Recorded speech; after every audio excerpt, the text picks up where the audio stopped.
vel thil danga te chuan katum nge ru saru iti ilal patan ero chuan tui angin inem le tree bay fan na telova Christian ni itum trin mo samdalism zui chung chuan puitlin ni re inei lo rin na a puitling tur chuan she om tam tak tuar anga kan lo le pa kan chiar ya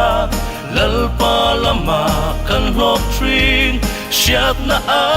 in hat lova lal pa a in hat tu chuan chau le ngui na nei lovin alom na azwal zel trin biak ina inkhom tur chuan kapman lo iti trin mo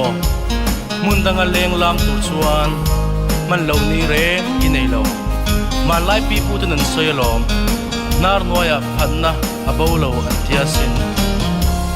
chuan lam tur zong zong chung hi chuan i Christian nuna nun lim ni reng inei ngai lo bang biak ina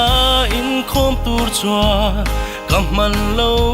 iti trin mo mundanga leng lam tur chuan man lo ni reng inei lo malai pi pu tenan soi na noya phat na bolo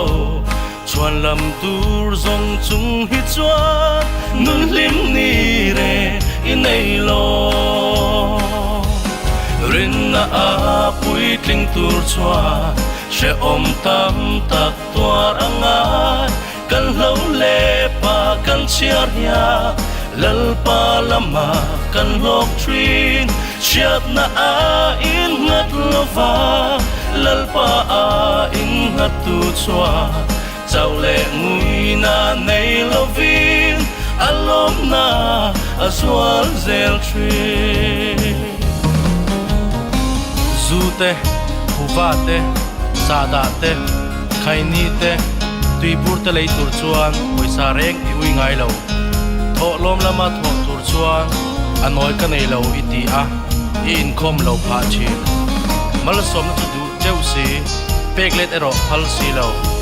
i pek tlem ang nge khanin lalpan a peklem beta ang che o zule ku va lei tur chuan poisa reng i ui ngai lo tho lom lama tho tur chuan anoi ka nei lo iti mal som na chu du theo si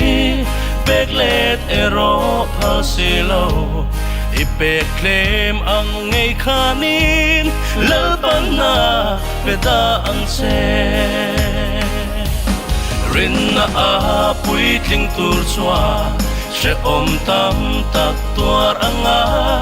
kan lo le pa kan chiar ya lal pa lama kan lok trin siat na a in ngat lova lal pa a in ngat tu chuan chau le ngui na nei lovin alom na azwal zel trin